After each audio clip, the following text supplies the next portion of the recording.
djdunack.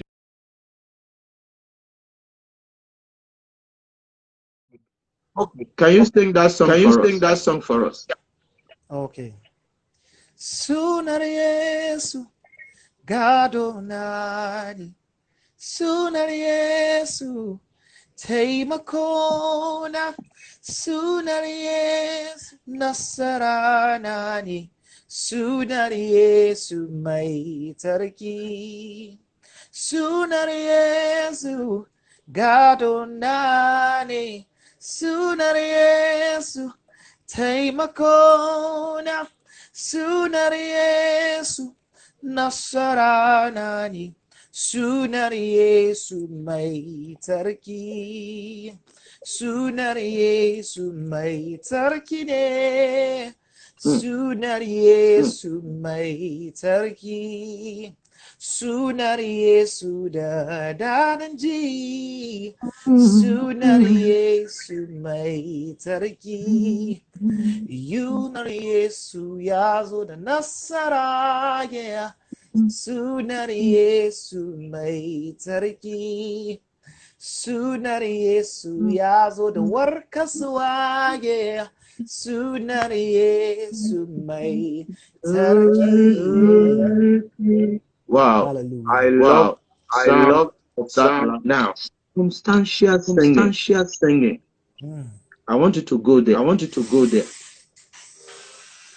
Circumstantial. Okay.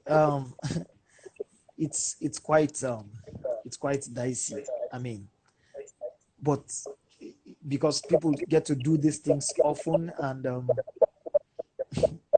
well, I've not really participated in that, but this is my take on this, right? That you get to see things and begin to dive in that aspect. Yeah. Except you are led by the Spirit of God. Except you are led by the Spirit of God. Don't just do things because you have a sensation in your flesh, right? The primary thing we've been called to do is preach the gospel. That's the primary thing. We've been called to preach the gospel. Don't try to make it look like it is relative at every point in time. When you go to UK, you sing to suit their emotions. When you go to when you come to Nigeria, you sing to suit their emotions. When you come to what's it called? When you go to Ghana, you sing to suit their emotions. But that should not be the case. The gospel is one gospel. It's not two gospel. It's not three gospel. There's no another gospel. Another gospel is propagated by other people, right? It's called pseudo gospel, right? But we have the true gospel that Christ died for our sins, was buried, and he rose again on the third day. So we should all make this a point of duty to preach this gospel steadily, always, and without fainting, without drifting to the other side, without drifting to the right, not to the left. The gospel is one. The gospel is Jesus. So you don't come preaching money. You don't come preaching, what will I call it? Maybe you have another gathering for that. Come to preach about, sorry, I'm using the word preaching because I'm used to preaching, right? You come singing about sex. You come singing about, what's it called? Health. The center of our message is Christ. Him and him alone crucified, right? That is our message. That is the gospel. That is the emphasis of the gospel. So drifting to another side, trying to be circumstantial, trying to be fit into the game plan, doesn't bring the gospel home well. So you have to stay with the game plan, which is preaching the gospel as simple as it is. Hallelujah. All right. Thank you. All right. Thank you. Okay. Yeah, somebody's example, just like blessed for Jesus. Oh yeah, blessed for Jesus. Oh yeah. That's funny. I first and foremost, I think that question should not even arise among believers, right? But that is the biggest song we have now, isn't it? Bay body. Hey. No. You see, there's a culture Yeah. in the world, right? The world has a culture, Mm. and there's a way they communicate their culture. We are not to join their tribe and begin to speak their language. They are supposed to join our tribe, right? We must keep our communication clean. We can't pick something from an unknown source, right? From a worldly source and bring it to our music, saying because we want to make it sound pleasant and what's it called, comely to the ears. Maybe some people might say I'm a cake, but I don't think it's what I will fancy. First, I'm not so much for dancing. Yes, I'm not so much for dancing because I feel you get to let's go straight to the word. If we want to sing, we sing, minister to ourselves or minister to the Lord, right? I'm mindful of what's it called? What you call your lyrics. We have to be mindful of the body of work we put in together. The words we put should be laced with the word of God. Should be strictly word of God. Shouldn't be things that excite the mind. It shouldn't be things that excite the mind. It should be things that relate with the spirit man, right? If we want to do that, we go to the club. If you want to do that, you go to what's it called? If you want to do that, you go to other places, but not in church, right? If we're ministry, don't forget, we are life-giving spirits. We are not entertainment giving spirits. We are life-giving spirits, not entertainment-giving spirit. If you are an entertainment, if you call what you do entertainment, then go there and entertain, but not in church. Not to, because souls are perishing. That's the bottom line. We must put in the front. Souls are perishing. Souls are dying. When we say souls are dying, people are going to hell because they've not heard the message of the gospel. I don't think it's time to be propagating what we do not have a full understanding of. It's not our language. We shouldn't be part of that tribe. No. We shouldn't be part of that tribe because we are out to get people. Can Bese get people healed? Can Bese get people saved? If it cannot get people saved, then it's not worth communicating. It shouldn't be in our syllable, right? You can do that with your friends, but not our communication among believers. Come on, no. Thank you very much, Adi. False hope, false hope. Like when they say, God will come down now with his hand, turn your life around, and people see people already feeling that hand on their body. Because see, we want to educate people, yes, as their minds and as they receive the engrafted word, they are able to decipher and discern. Please, what do you have to say? Use of false. Okay, somebody is asking a question. Then, okay. Did you see the question? What is the slang for? What if the slang originates from a gospel music track and not from a secular song? Can we use the slang in the church? So that's the question. What emanates from gospel music? From gospel track, yeah. You remembered in our last conversation, I made it clear, right? That music is not my life. And music should not be our life. I remember that. The gospel is our life. If you're doing gospel music, it's not because you put God in your song that makes it gospel music. That's why we started that last week with defining what gospel music is. Defining what the gospel is. So the music is not finding expression for the gospel. I mean, we're not trying to squeeze the gospel into music. No, music is finding its way into the gospel. The gospel is the main thing. The gospel is the message. The gospel is the life. The gospel is the message, right? So we have to outrightly stand for the gospel, not for some sort of what's it called, slang or languages that do not matter. What matters is that Christ died, was buried for our sins, and rose again for our justification. All right? So we can't call a gospel song until it represents the body of the message. And what is the message? That Christ died for our sins according to scriptures, was buried, and rose again on the third day according to scriptures. If that doesn't relate to the message of what Jesus did, what Jesus has done for us, then it is not the gospel. Then it's not worthy to be called, gospel music. You remember when we were talking that you are saying, oh, great God, oh, sweet God, awesome, beautiful.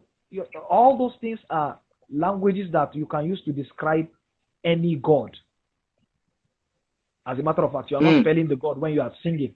So how we know the face of God is by Jesus being represented. So you can't say you are talking about our God and you are not talking about Jesus. Except Jesus is being talked about, right? Then you are not talking about our God. The face of this God is Jesus. Jesus said, no man has seen God. No man has seen him. Paul was speaking in the book of Timothy. He said, no man has seen God and will ever see him. Right?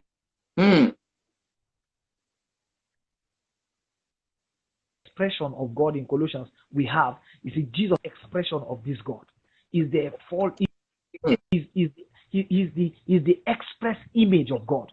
So if you are looking for who is the face of God, who is the outward appearance of God, is Jesus. So if we are talking about Islam, I'm finding it not really pleasing to talk about it because it doesn't hold weight. And believers, we shouldn't be talking about slangs. We should be talking about the word of God, right?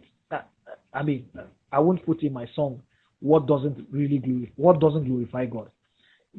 That doesn't represent Jesus at all. Okay, good. I was asking a question before that comment came in. I said false hope.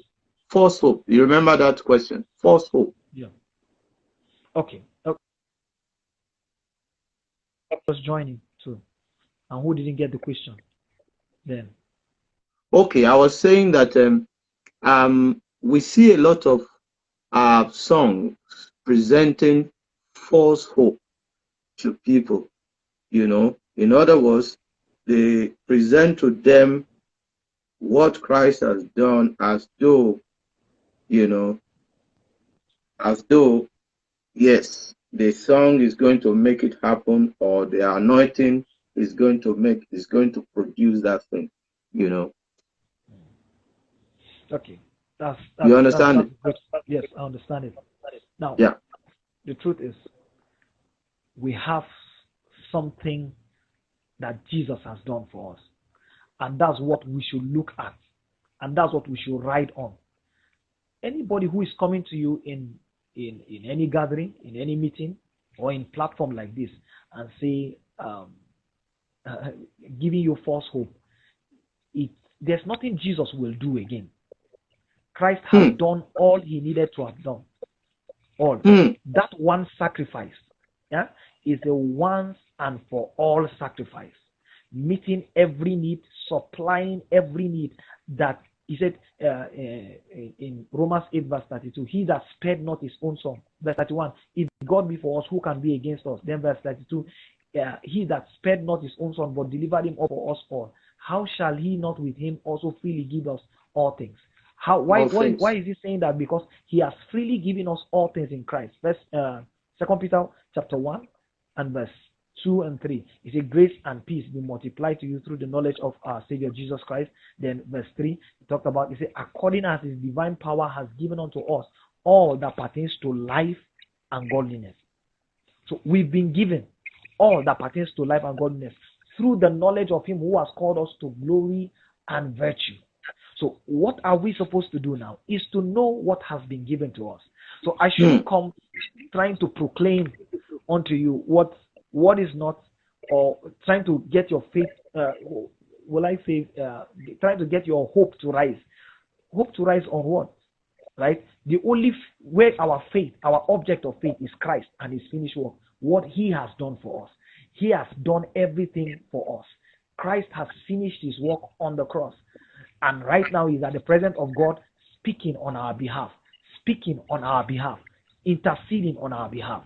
So it's not, our gathering is not to raise a false hope for you. No, it's to point you to one person, Christ, looking unto Jesus, the author and the finisher of our faith, who for the joy that was set before him endured the cross.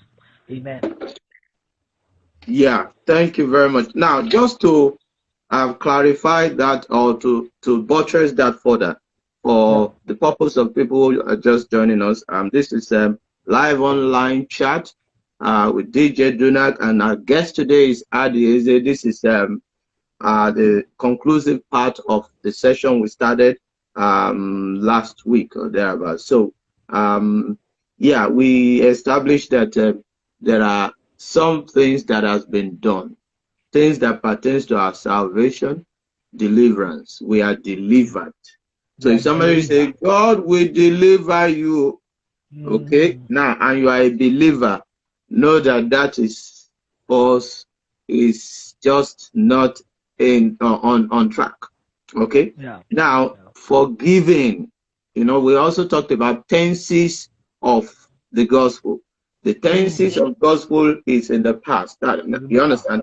Past, then into the present, and then to the future. And we're going to quickly summarize that. And we've been washed. We say things like sanctified, justified, blessed, perfected, redeemed. We have the Holy Spirit. We have the glory of God. We have the presence of God. So I say, oh, come on.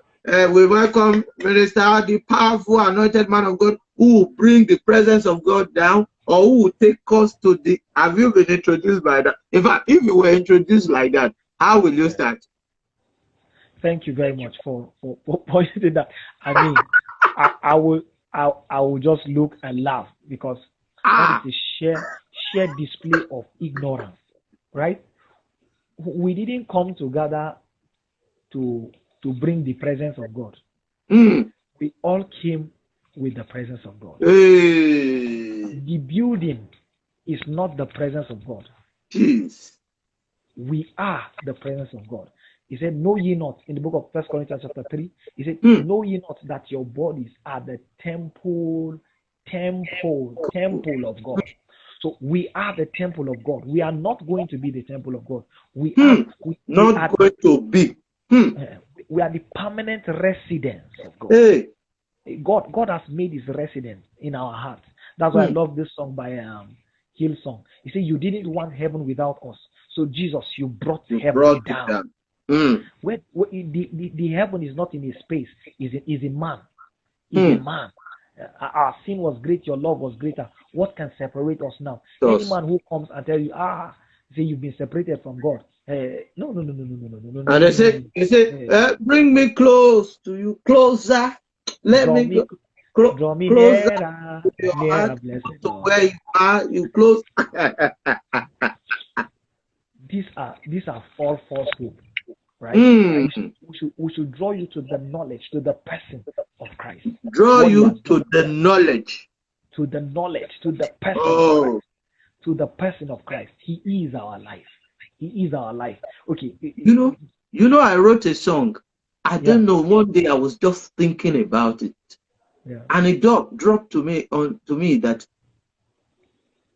instead of saying draw, you can know him closer, not draw closer. I just said, where's my keyboard? Let me just sing it. You see, because at the end of the day, we want to be able to inspire people on how to write your gospel songs. Because you see, the practical terms is still unclear to a lot of people, and with this, believe that people are able to get it, Know you closer, love you deeper. You see now? Yeah. Serve you better is my desire. No. So higher. Now we're not saying We are just lift up with than any other. And I live to offer all of my praise, all my days. Oh Lord, Jesus, you're my all, and so on and so forth. You know, it just came to me that draw closer, you can know him closer because it is in the knowledge. Is in the knowledge. Revelation that brings you close to who you are. You are already like that, but you are the one that is separate from it. I believe someone is getting edified. Now let's push this thing further. Or do you have anything to say in addition to that? No, sir. Let's push this thing further. Using the gospel or gospel songs or gospel music ministry as a survivor, a means of survivor, as a career. How do you respond to that? Okay. Wow. That's a huge question. Yeah. So take your time. Now, this is a great ministry that's been given to us, right? We must know who our source is first. There's a friend of mine, he's in Zaria. He wrote a song. He said, "My job is not the source of my income. The Lord is. My job is not the source of my income." So if you are planning to take gospel music as the source of your income,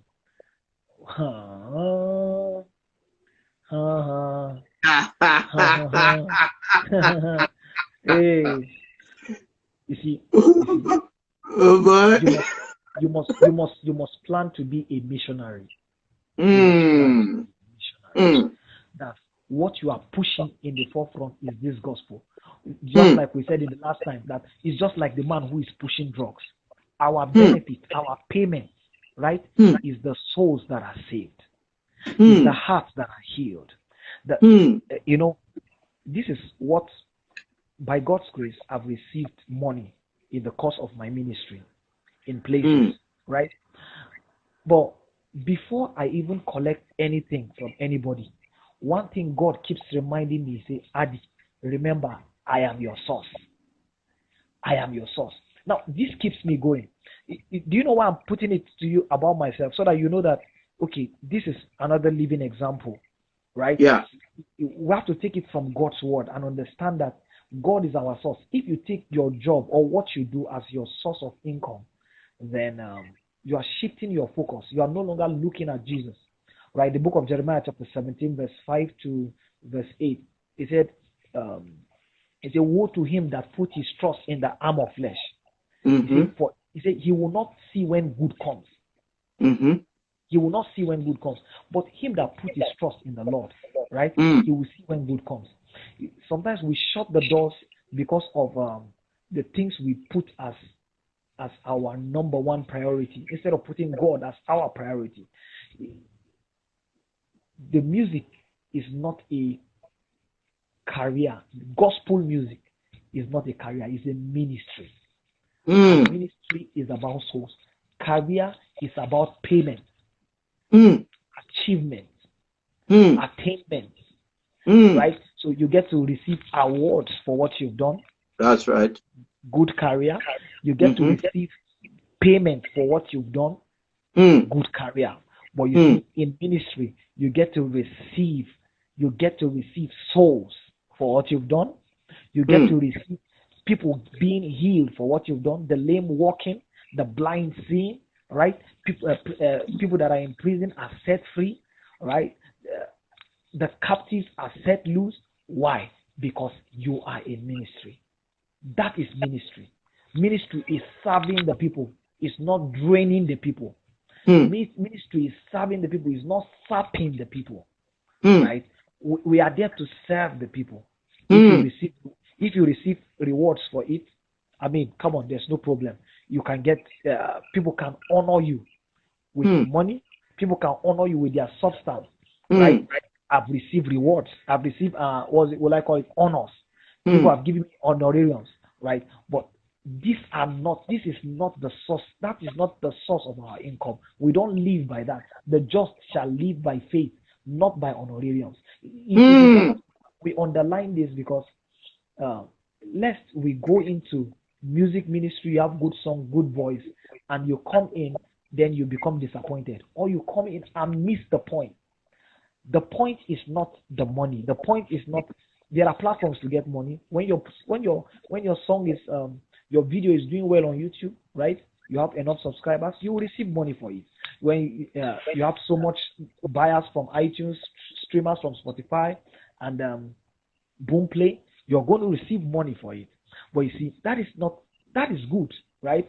So that it encourages you. But you see, the primary purpose, the sole aim for the gospel. You see, the reason why I'm putting this emphasis so that you understand that music is just a meager part of this talk, right? But the purpose for the gospel is that souls will be saved. People will realize what they have in Christ Jesus. See, the grace of God that bringeth salvation has appeared unto all men. Has appeared unto all men. So what are we doing? We are bringing the gospel to all men, showing them what Christ has done through his son Jesus Christ. So our reward will be the book of Corinthians talk about how we'll receive reward for everything we've done, whether good or bad. So this is our path to bring the gospel to every soul alive. Bring the gospel to every soul alive, to bring salvation so that they don't end up in hell. We have one sacrifice who have gone to hell on their behalf. They shouldn't go to the hell for a sin that Jesus has paid for, right? So this is our reward, that we see that brother in heaven with us. We see that brother, that sister in heaven with us. We see that people are not passing through hell here on earth, right? This is our reward. Amen. Amen. Wow. We are still going to stay on that question a little more. You know, people say that, yeah, they've been there, they've done that. But you see, some pastors, some people have misused that opportunity. You know, you take transport to the place, prepare, get the band, pay them, do everything. And at the end of the day, they just shake you and say, bless you, sir. Bless you. How do you respond to people like that? You know, a lot of people are into this now, right? Just go within your capacity. Where you think you can take, and consider the people are going for, right? We're doing this for the sake of the people. If you can get a job that will fend for your needs, right?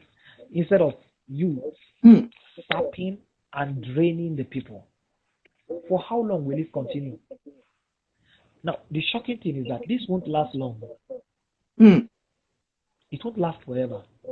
I'm talking about the fame, the charges. You'll get to a point that you'll be tired and you'll be like, okay, can I just come and be a blessing to you? So, there will be, ask everybody, go and ask everybody who has been in the limelight. Oh, can you just, the next you'll be hearing, okay, can you just foot my bills? Let me just come and be a blessing to you and go. Whatsoever you want to give to me, fine, right? Allow the people to decide. Not, I really want to be careful and say, don't try to put charges on people, right? Reason because for the sake of the gospel, you can explain to the people the number of people you are coming with, the number of even churches won't pay again soonest. Explain to the people you are coming to, that are hosting you, the number of people you are coming with, right? Let them put that into consideration. If you feel that can't foot their bills, especially where I am here in Abuja, right?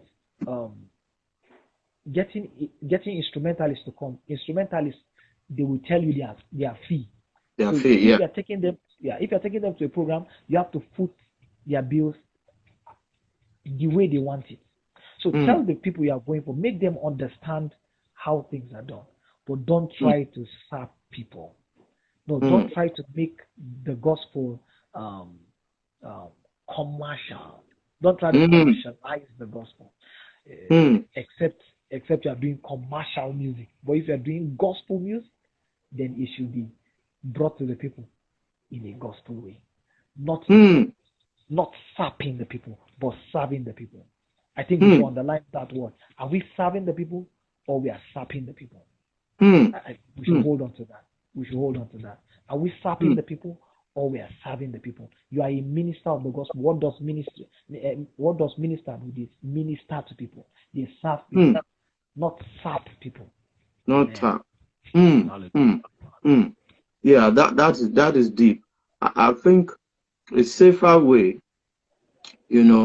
just like you have said, is for people to know where their source is from. You understand? Yeah. And also to have things that they do. A lot of people, they read accounting. A lot of gospel artists, they read accounting. That accounting is not for fun. You can be an accountant, because see, I tell you what, gospel and business, they are two opposite ventures.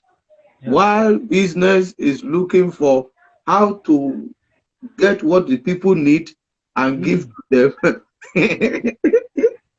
and make money out of it. The gospel is taking, is giving what is supposed, is supposed to be, what is the message, regardless of what they need. Yeah. Jonathan, regardless, that's why we're talking about circumstantial. Because these people are poor, let me give them a breakthrough kind of song. You go blow. How many people want to blow? This year I will be a millionaire. Come on, and I've seen songs like that. But I'm not just saying. Do you understand? Even there's one song. He says, "When my I'm happy for me to be a millionaire." The song is in Yoruba. I know you may not understand if I sing it. But what he's saying is that I'm happy to be a millionaire. I'm happy to be a millionaire. I'm happy to be a millionaire. When the money comes, I will remember you. And we sing that in church. And I'm like, whoa. How is that an edification? Is that song in church? In church, what are you talking? My God. So what I'm saying in essence is that, if you have things you are doing that covers your livelihood, that is able to pay for your standard of living, then you are less, in fact, manipulation will be far from you. And this also applies to people who are in full-time ministry. People say they are full-time ministry. You understand? Just like right now that churches are closed. What are you going to do? What are you going to do? What are you going to do? How are you going to feed? Yeah. So there are a lot of things. You can be a writer. There are a lot of things that you have.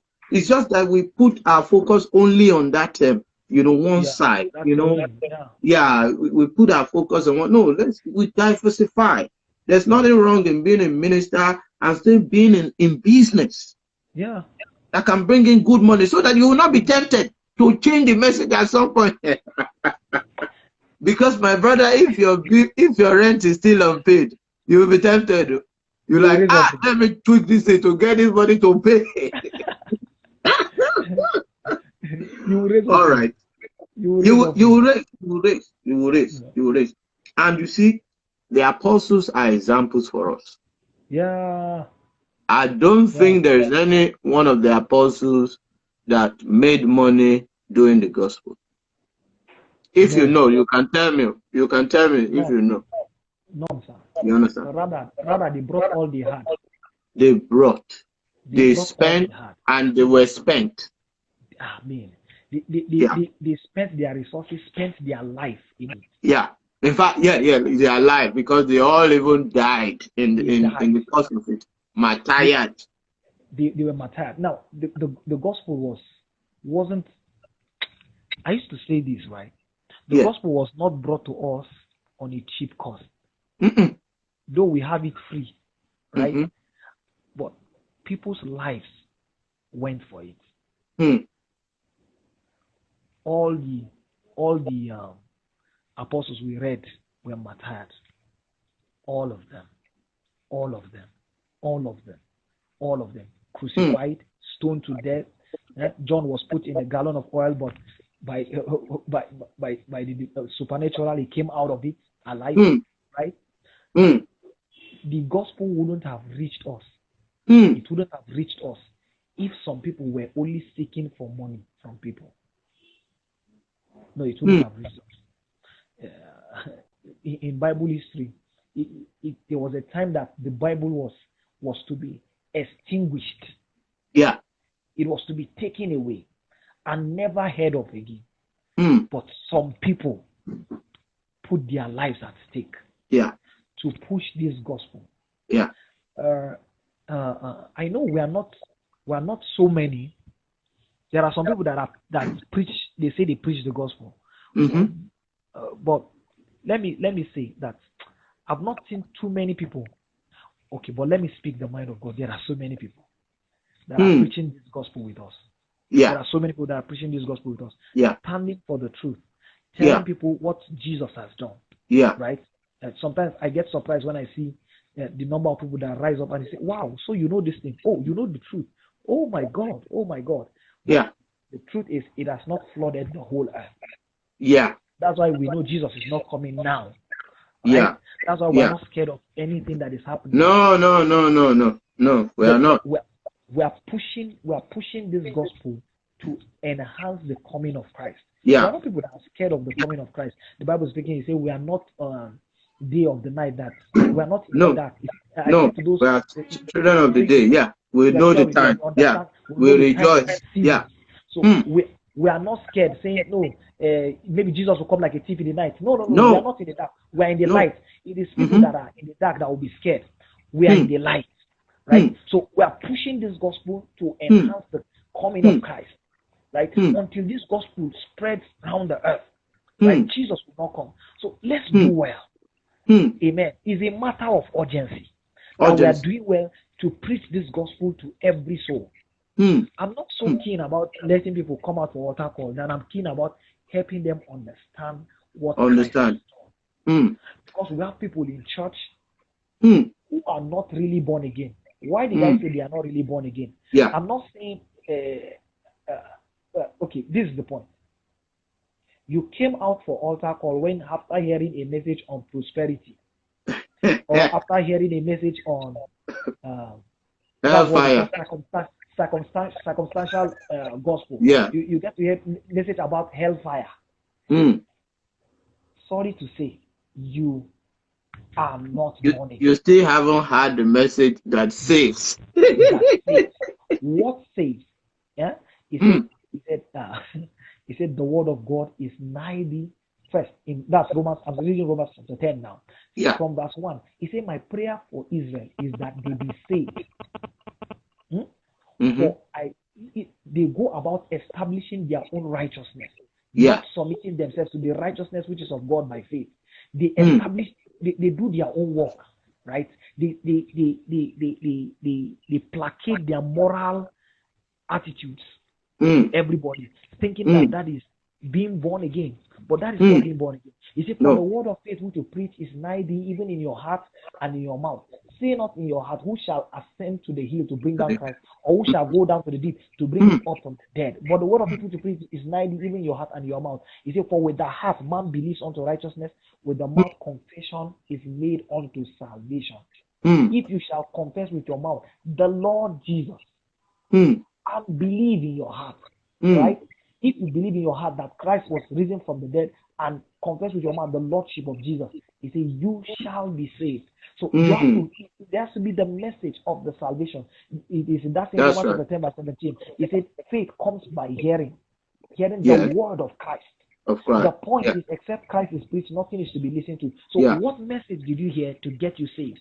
Right? So we have to what brought me to this point is that what we push in the forefront, what we push to every stage, to every ear, is that Christ died for their sins, was buried, and he rose again for their justification. Romans chapter 4, he said, Abraham believed God and it was counted to him for righteousness. It was not written only for Abraham, it was written for us also, so that whosoever believes will be justified. Will be justified. So if you believe, you are justified. Believe that what? Christ died for your sins. And Christ is the reason for your justification. That's right. Saved. That's right. The message is Christ. So, the message is Christ. Our man of this gospel. Yeah.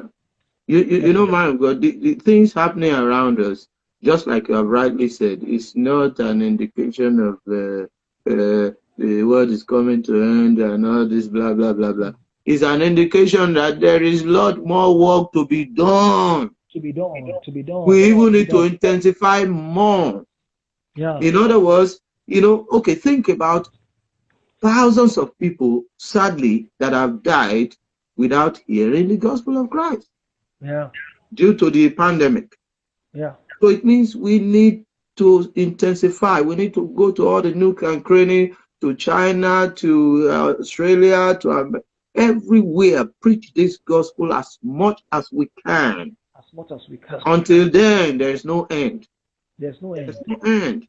You know. So on this note, we just want to wrap it up here.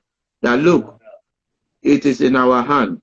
God is already. You see. We spoke about the finished work of Christ, but the unfinished work of Christ is now with us. Christ has done his own. It's for us to do what? To go and reach the world. You know, go therefore and make disciples of all nations, baptizing them in the name of the Father and of the Son and of the Holy Spirit, teaching them to observe all the things I've commanded you. And he gave us an assurance. He said, and lo, I am with you. To the end of time. Hallelujah. Thank you so very much, Adi. It's been awesome having you. Just that we have to go now, but I promise you that we're still going to bring you back later on where we'll do another series. Okay. Thank you so very much. We really appreciate it. For everyone who has joined us, thank you so much. We believe that you have been edified. Please, let's go on. Let's keep preaching the message of Christ, the risen Lord. Amen. Amen. Thank you. We'll see you next time. Thank you, Adi, once again. Bye. Bye.